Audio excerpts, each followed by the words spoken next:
Pozdrav svima, ja sam Josip s bytebox.com i u današnjem videu ću vam pokazati kako ručno unijeti postavke za Aeronet mobilni internet u slučaju da iz nekog razloga ne možete primiti ili spremiti automatske postavke. Procedura se minimalno razlikuje ovisno o tome koji telefon imate, a ja ću vam ovdje pokazati na primjeru Huawei telefona. Identična procedura je na Honor telefonima. Idete u postavke, dodirnete opciju mobilna mreža, mobilni podaci. Tu vam treba opcija nazivi pristupnih točaka. Da bi internet funkcionirao, potrebno je napraviti novi APN, to jest pristupnu točku, a to činite tako da dodirnete 3 točkice u gornjem desnom kutu i odaberete opciju novi APN.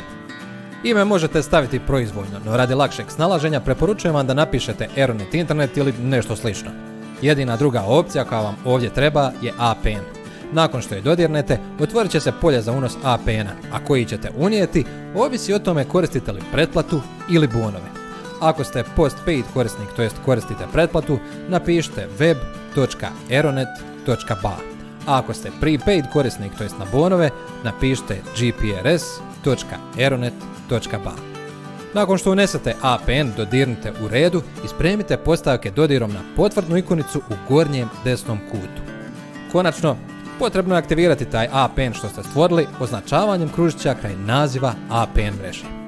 I to je to, sada samo trebate aktivirati mobilne podatke na vašem telefonu i internet će raditi.